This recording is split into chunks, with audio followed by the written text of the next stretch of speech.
Not to be outdone by arch rivals Liverpool, Manchester United have gone and plundered, raped and pillaged. Not sure if I can get away with that, Gonzo. And this is the bloody intro. Anyway, yeah, Manchester United have gone and raided the Bundesliga. They've picked up Benjamin Šeško from RB Leipzig.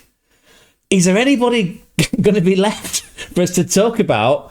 Or do we need to start a new channel? What do you reckon, Gonzo? Anyway, without further ado, let's get into the video. Not loud enough, that was it. Better. And of course, we have to start with, here we go, with old...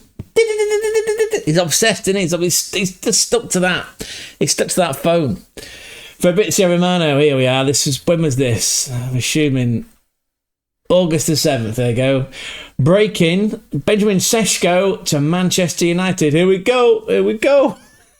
Agreement club-to-club reach with RB Leipzig for €76.5 million plus 8.5 million in add-ons. Šeško's agreed terms until 2030, so that's a 5-year contract. Šeško made clear on Tuesday that he wanted Manchester United. There's probably a photo out there of him doing the old Alan Smith, kissing the badge. He wanted Manchester United. Deal now reality. New striker coming in for Ruben Amorim, the old man from Portuguese. And it is Slovenian Benjamin Šeško. According to the old serial poster, transfer meister that is Fabrizio Romano, here we go.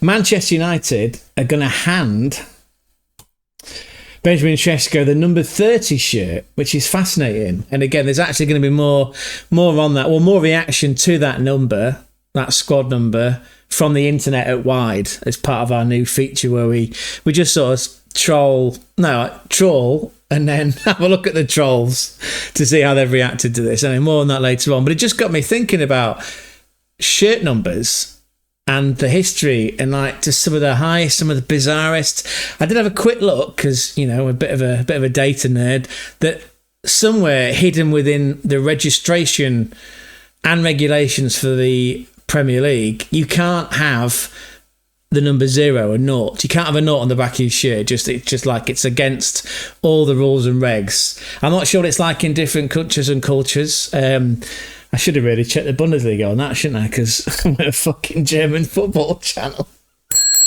Anyway, in the Premier League, you can't have a 0 on the back, right? That's official. I went through it. It was a bit of heavy nighttime reading. I did find, though, that the history of shirt numbers came in 1933. Here, I'll share my screen just so I'm not cutting you out. Oh, just about got it into the frame there. 1933, the first official use of numbered shirts in English football came about during the 1933 FA Cup final. And this is quite prescient, I suppose, because it was between Sheffield Wednesday and Arsenal. Isn't that fascinating? Because in 1993... there was Arsenal did play Sheffield Wednesday twice, actually, because it went to a replay. Old Andy Linningham, Irish Andy, got the winner, didn't he, on a Thursday night? You don't get many of them for a Euro, do you? Yeah, FA Cup replays. Well, you don't get that full stop, do you, anymore? You don't get FA Cup replays. You certainly wouldn't have got them on a Thursday night, but Andy Linningham, like I say, he got the winning goal on that occasion. Actually, we did go on to play...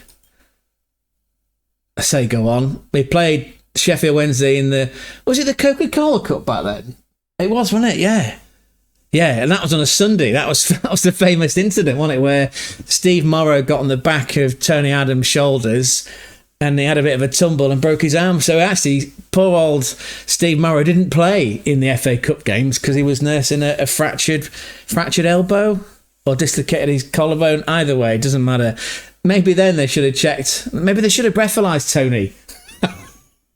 Got to be careful, we don't get cancelled. I mean, yeah, legendino any of the club. Kudos. Anyway, back to the data point.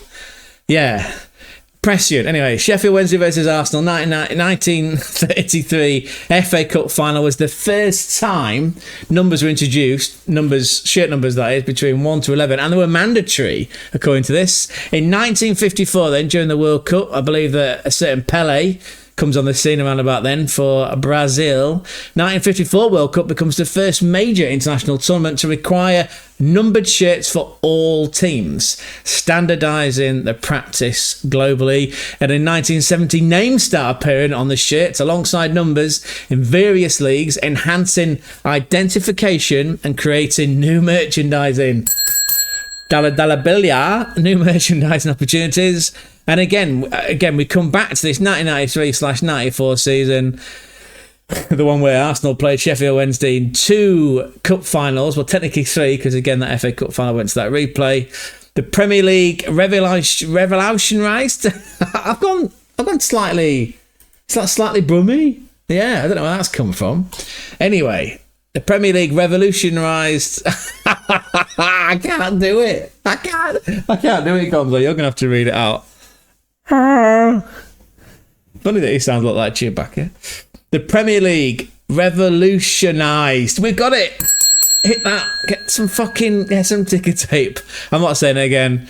Premier League innovated with the numbering and introduced fixed squad numbers. What's the earliest one you can remember, Gonzo? Off the top of your dome? I remember Stefan Schwarz, the Swede, coming into Arsenal with that gorgeous electric sort of, what would you call it? What was the pattern I'm trying to get to? Like a lightning bolt, wasn't it? Yeah, like a lightning bolt on the kit.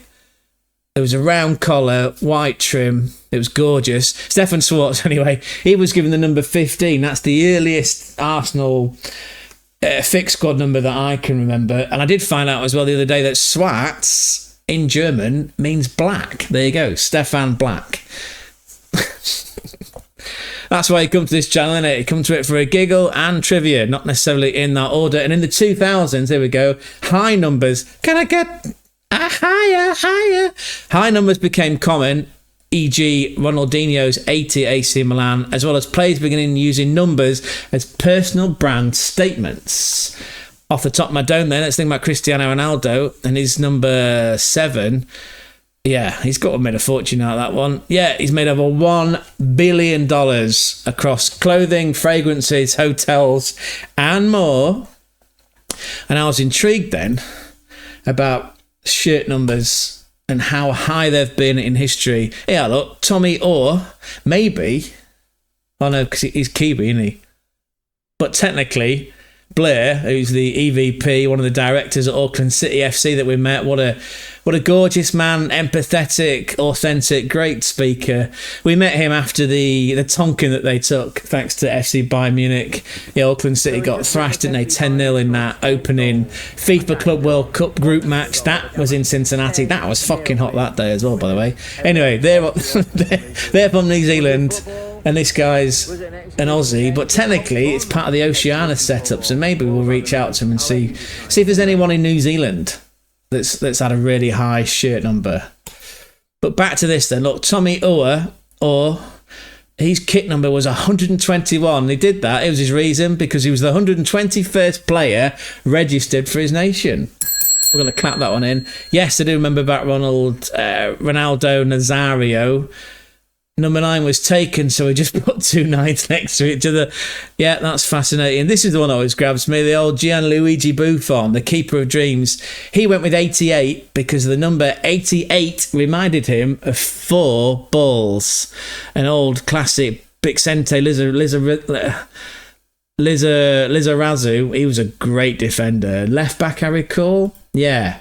Slight tangent. We did buy a copy of Sensible World of Soccer 1996-97 edition from GOG. Not a sponsored video, just before you fucking shoot me down. No, I wish it was. Not a sponsored video. Yeah, we picked it up on the weekend because I saw a guy on, I think he's on TikTok. His handle is DG Delta Golf. Yeah, DG. Anyway, he was going on about a mod for the game, and I was like, fucking hell, that was my favourite ever game. In fact, if you're watching this, Greenie, and you may be, because I saw you pop up with a comment on a video earlier today. Greenie, one of my longest standing, certainly closest childhood friend on this planet. Him and I used to play that game to death. Yeah. Anyway, we picked a copy up, and I read that if you plugged in an Xbox 360 controller is supposed to just trigger the settings so you could play it with a gamepad. Because really, the only way to enjoy that game back in the day was with a cheetah annihilator. Remember them? Anyone that's 44, maybe and older, will remember the old cheetah annihilator. I think one summer holidays, I must have gone through 3. I kid you not. They just used to end up at the wall, fittingly, after being beaten by Greenie on that game. So we picked up a copy of the game. It was $4.97, something precisely something the Thompson twins out of Tintin might have come out with. And for the life of me, I tried for hours on Saturday. Literally, I must have put in 5 hours to try and reconfigure, but I couldn't get it to work. So if there's anybody out there that's played Sensible World of Soccer recently on a PC, we've got a Mac, but she can't cope with the demands of the number of videos and the graphics that we're trying to put past her, bless her. So we're playing on a PC. So if anyone's got a copy of that, and if anyone's managed to configure that game for an Xbox 360 controller or a wireless Bluetooth controller, please let me know, because fucking desperate to play that game. Anyway, back to the original point. Vicente Lizarazu was a gorgeous, I'm sure he was a left back. Yeah, he was one of those guys that came out of the Basque region. And again, people that do Football Manager saves that can only sign players from the Basque regions. If you're playing with a retro database, then you're absolutely going to go after him. Anyway, let's just finish off in the modern day, because Trent Alexander-Arnold's popular, or maybe he's not. Maybe he's a figure of hatred for you Liverpool fans these days. Let me know in that comment section down below. The Reds kitman randomly picked out that number, 66. Oh, I've just completely missed an opportunity to give it the old 69 for Lizarazu. We should probably move this on, because otherwise we're going to be stuck here for a while. So we look at One Football. Again, we'd love to do some sponsored content for you. This transfer of Benjamin Šeško, because I just realised, Gonzo, what this fucking point of this video is. Benjamin Šeško makes it into Manchester United's 10 from the top. Manchester United's top 10 most expensive transfers of all time. You get a better look there, although I do prefer that, because it fills up more of the screen and looks nice. Top of the 10 is Paul Pogba. Where is he these days, by the way? That's an honest question, by the way. Where is Paul Pogba? It's a bit like another classic game that we played on the Amiga back in the day, because, of course, that's when we used to play Sensible World of Soccer on the Amiga 1200. Ooh! Yeah, it's still in the loft, by the way. It came with a monitor, not integrated, because I don't think that was actually possible, but it came with a monitor. It doesn't work. It's probably something really simple, just needs a bit of soldering TLC here and there. Anyway, Paul Pogba, where is he? Reminds me of where in the world is Carmen Sandiego? Retro gamers out there might well appreciate that reference. Anyway, Paul Pogba's top of the 10. He cost 105 million back in the day. Anthony, close behind him, literally 95 million, although he saw the iceberg, didn't he? And he got himself out, didn't he? Where's he playing now? Is he still in Spain? Is he still playing for Betis? Or Pampillon? Betis? Is it Real Betis Pampillon? CF Real Betis Pampillon, anyway. Harry Maguire, 87 million. Now, that wasn't from Hull City. That was from Leicester City, I remember. Anyway, number 6, look, Benjamin Šeško, 84.6 million euro, making him the 6th most expensive Manchester United transfer of all time. And in terms of the salary that he's going to be earning at Manchester United, Benjamin Šeško's salary will be £160,000 a week. Off the top of my dome, trying to turn that into euro, it's going to be, let's call it €170,000 a week. And if they qualify for the Champions League next season, 26-27, on the back of his goals, how many is he going to score? And we'll get into that soon when we amuse ourselves with the comments from the greater good and the greater unwashed on that there X. They don't think he's going to score many goals. Spoiler! Anyway, if his goals propel Manchester United to qualify for the Champions League next season, his salary will leap to £200,000 a week, or in the currency that all my European viewers want to know, that's likely to be, let's call that €215,000 a week. Great work if you can get it, but will he score the goals? And will Manchester United, who finished, did they finish 15th last season? Will they finish inside the top 4? Gianfranco Zola face. We drop in on transfermarket.com. Big thanks, as always, to Manu and, what's that guy called? Stefan, that's it. The Scottish-Polish man. Don't get many of them for €1. Yeah, not a sponsored video, but it could be. It could be. Feel free to slide into my DMs. That just sounds creepy, doesn't it? Especially from a 44-year-old male. Anyway, back to transfermarket.com. Here on the screen is Benjamin Šeško. He was born in 2003. What were you doing in 2003? You don't have to tell me. You could keep Sturm Graz, if you like. Ding! See what I did there? Anyway, but feel free to share. Comment section down there. It's got your name written all over it. No one gets judged. No one gets timed out. This is a safe space where real men cry too. He is 1.95 tall, which off the top of my dome makes him 6'4", so he's slightly taller than Hugo Ekitike, the palindrome that Liverpool FC have just brought in from Bayer Leverkusen. Not just brought him in though, have they? No, he hasn't come in from Leverkusen, he's coming from the Adler. It's coming from SGE. Sorry, I was thinking, because we've been making so many videos lately to keep you all happy. And by the way, how about we keep each other happy? You might have figured out where this is going. Have a think about. Fuck it, don't think about it, please. 2 fingers, double pivot. 1 to smash the like, the second one to hit the subscribe. Then you can either use these to type or project. Anyway, just tell your classmates, tell your workmates, tell your family, your familiar while you're out and about and in with a shout. Tell people about the channel, get them in, please. Come on. We're on our 139. We're on the road to 150 subscribers at the very least. I'd love to get there before the start of the actual Bundesliga season in 2 weeks' time. Anyway, yeah, the point was, a lot of the superstars have been raided, aren't they, from the Bundesliga, which for Gonzo and I running fucking German football spotlight channel is a slight concern, because Liverpool have raided both Florian Wirtz and Jeremy Frimpong. Thomas Muller's gone anyway to the Vancouver Whitecaps. Now, there's an outside chance, and I say that, I don't even know why I'm saying it out loud. There is an outside chance we may well be in Vancouver to go and check in a game this season. And if that happens, it'll be coming up in the next sort of 2 months. We'll let you know, right? We'll put a post up there on YouTube to let you know. Anyway, yeah, who's going to be left?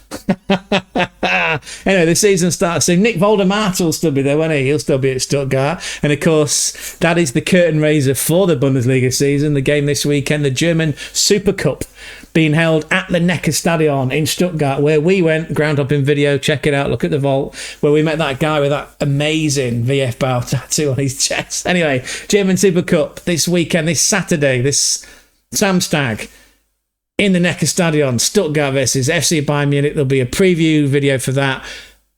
It's likely we'll do a watch along, to be fair. Yeah, if we do it, we'll let you know by posting. Anyway, Benjamin Šeško, everybody. He's from Slovenia.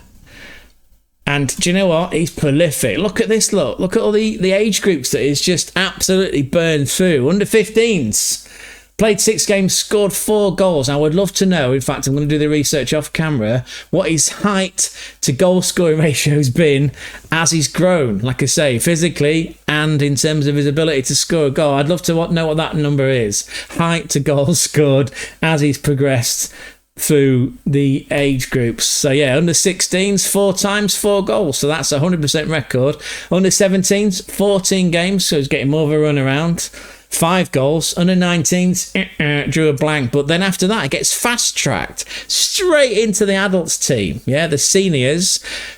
And bearing in mind the guy's 22, he's already racked up 41 international appearances and he's scored 16 goals. Let's clap that one in, please, Benjamin Šeško. Now, eagle-eyed viewers from England, and as well as anybody that's got a pulse and watched the Euros last year, will remember that England came up against Benjamin Šeško in the Euros in a group game. It was fucking boring. It ended 0-0, but he was up front, wasn't he? Benjamin Šeško was up front.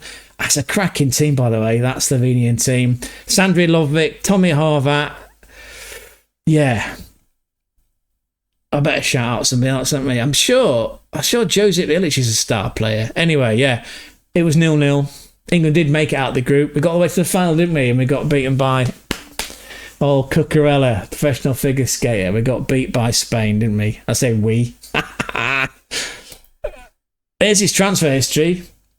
So he starts off in Slovenia, look, and I'm presuming that NK is a suffix very similar to the fact that Eintracht, the English translation for that is United, which is somewhat fitting that Benjamin Šeško has ended up playing for Yanited, Manchester United. Angry Gingered like that, wouldn't he? Not that impression, he would fucking rip that apart. I don't know what that accent was. It's not my strong suit. Not the strong suit for Taffman either. Go and feel free to check him out, the Taffman 10. He is a extraordinary content creator. He streams on Twitch, Football Manager. But back here, look. Back here, yeah. So in his native, this is Benjamin Šeško, not Taffman. I think he's Welsh. Oh boy, no.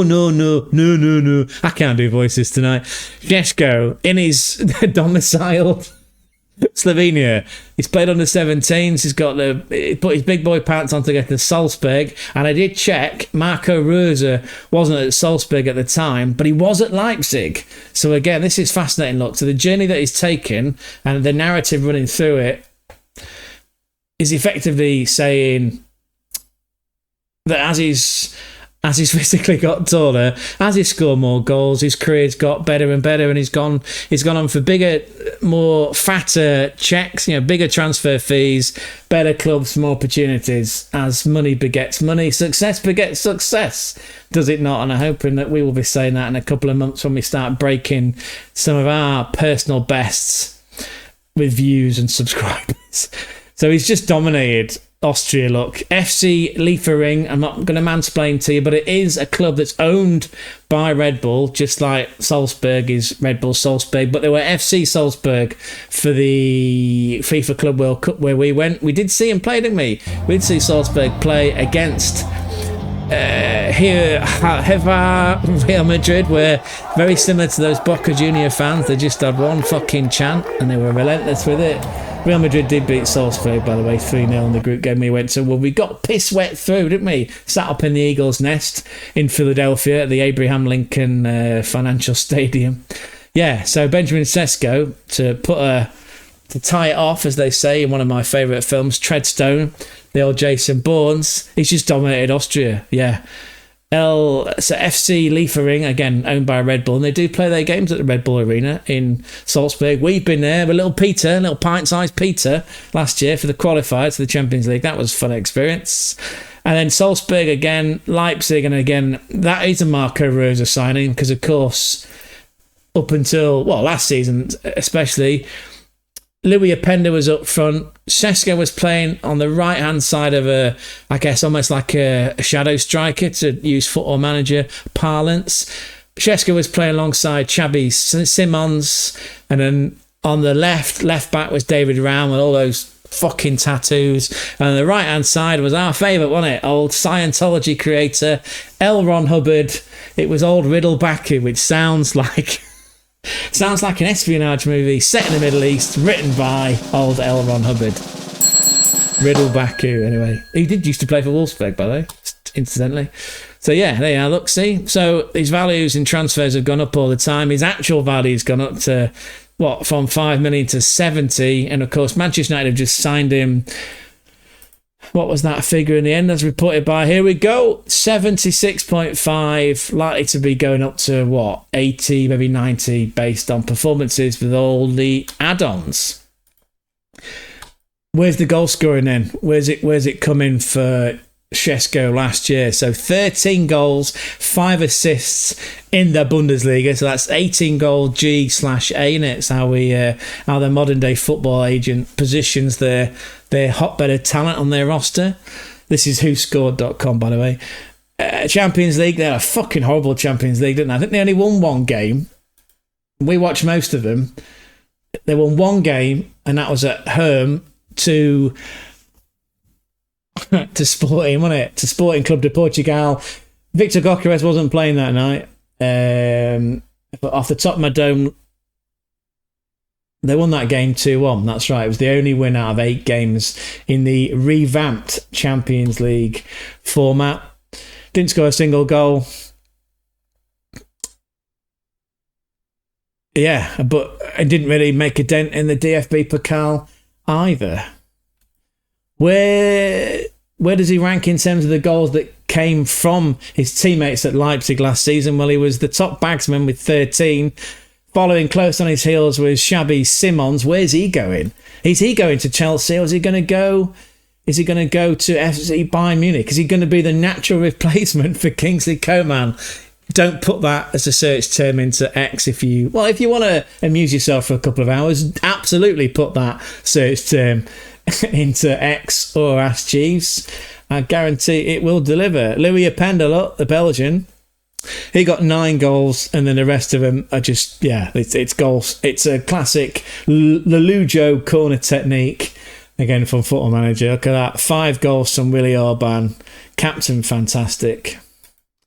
Whereabouts did he score his goals on the pitch? On the pitch.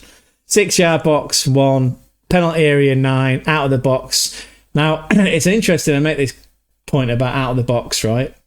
So the 13 goals that he got last season, 3 were out of the box. And I came across this guy earlier. Fascinating, by the way. Feel free to go and check him out. Yogo Bonito. So, as his profile, look. Aspiring tactical analyst / scout. You can reach him on his Gmail address there. Yogo Bonito. He did this little piece on Sesko. It was fascinating. Honestly, I urge you to go and read it. But when we talk about those 3 goals coming from outside of the box, this is Yogo Bonito's comment on Benjamin Šeško. His ball striking technique is amazing, preferring to strike through with laces. He finds a lot of success shooting across goal. He tends to score more goals like that instead of more traditional curved finishes, and is receiving a reputation as a powerful shooter. And in my artistic brain, I got that immortal line from Lock, Stock and 2 Smoking Barrels. Can everyone stop getting fucking shot? Again, can't do accents, can't do voices. Yeah, go and check that article out. It was very, very insightful.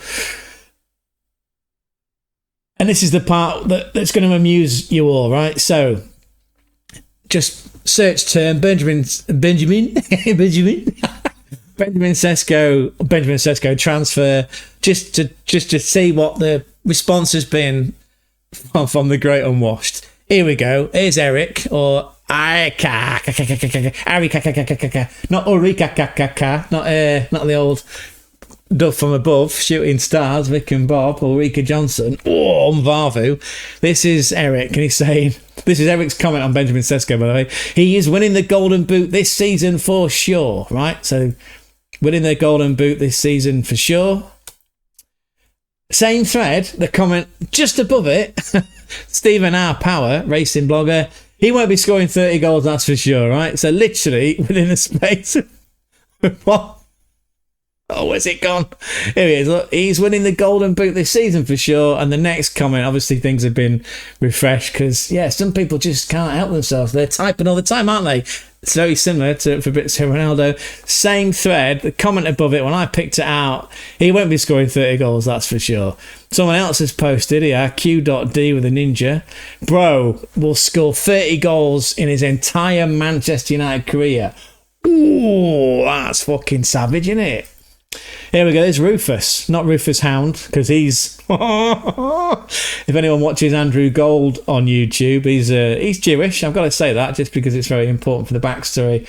When you go there, you'll find out why. Yeah, he calls out Rufus Hound for being a somewhat unwoke comedian. Anyway, Rufus here, not Hound. Big move for Šeško. United, splashing cash again. Hoping he's not yet another Haaland flop. Truth is, they're betting big on a kid with patchy stats. Good luck with that. Again, that's my Dave Gorman voice. Anyway, here's Wealthy and on. Number 30. Because that's how many games it'll take him to score his first goal. It is begrudgingly, I do clap that one in. Here's Abiwi Owo, or Captain _ Explorer. Welcome to Manchester United, Šeško. Your first assignment is to dunk on Saliba. Ooh, don't look at that, Gonzo. If you can do that, the rest of the defenders in the EPL, the English Premier League, our walk in the park. Good luck. Wow, that's a savage one, isn't it? And as we round this out, look at the data. Benjamin Šeško, the story so far. Who's behind this? Oh, it's the Premier League. Here we are, look. Salzburg, 55 appearances, 21 goals. FC Liefering, where he was on loan. But again, they were also owned by Red Bull. There's a Red Bull bias here, right? 44 appearances, 22 goals. So 1 goal every other game. And at Leipzig, where he's just come from, in the Bundesliga, 64 appearances, 27 goals, and to be called out of the top, thanks to Manu and Stefan, again, not a sponsored video, for his national team, Slovenia, 41 games, 16 goals. He is prolific, is he not? Right, I think we're done. I suppose the only other point I was going to mention about the number 30 and the response to it was that they can't give him a lower shirt number, can they really? They can't give him number 9 because that's occupied by Rasmus Haaland. Can't give him number 10 because that's occupied by Marcus Rashford, even though he's out with his big shoes at Barcelona. And they can't give him number 11. Number 10 has been given to, what's his name? Cunha, right? The guy that's coming from Wolves. He can't give it to him. And of course, number 11 is Garnacho, Alejandro Garnacho. But is he going to be there? Anyway, I'm not surprised they gave number 30. That's the only point I was trying to make. And that did lead me down that rabbit hole of, well, yeah, shirt numbers, fixed shirt numbers. Back to Stefan Schwarz, ties it all together, doesn't it? Pretty sure I've got that shirt somewhere. I have to have a look in the loft. I might trip over the Amiga when I do it. Again, Greeny, if you're out there, we had some great memories, don't we? Some great times playing sensible world of soccer back in the day on the Amiga. Anyway, wrapping this up, Manchester United fans, what do you think about Benjamin Šeško coming in? Transfer fee, inflated or just about right? Is it as good business as what Liverpool have done? Would Richard Hughes have done this? The old Pierce Brosnan lookalike. Would he have done this? How many goals are you going to score? And where are you going to finish in the league next season? Are you going to trigger the bumper in in salary fee for Šeško next year? And just on that, by the way, I did have a cheeky look on capology.com. Everyone's free to use it. It's a free to use service, or at least we've managed to get into it for free. I'm pretty sure it's free. Just to have a look where his salary benchmarks with their other signings. So, as you'll know this, Manchester United fans and everybody else, people like Gaines Messiah, eagle-eyed data stats will know this. So, Brian Umbremo, Super Brian's coming from Brentford, his weekly salary, 180,000. Mateus Cunha, coming from Wolves, his salary, 190,000. And let's benchmark that with Rasmus Haaland, 85,000. There's no wonder he's fucked off and not scoring, is he? Because he's earning less than half of what the new signings into the club are earning. And Šeško, as we pointed out, is earning 160 off the top of my dome in euro. What's that? 175, 180,000 euro a week. So I'm not surprised that Rasmus is feeling a bit fucked off because he's earning less than his other striking buddies in the club. Anyway, what do you think about all that, peoples? In Planet Football? See that comment section down below. Feel free to leave your comments there. Like and subscribe. Spread the word. We're going now because we need to lie down in a dark room. Not because I want to read any L. Ron Hubbard novels, but just gives a break. Enjoy the content that's in the back catalogue. Yeah. Ciao, ciao.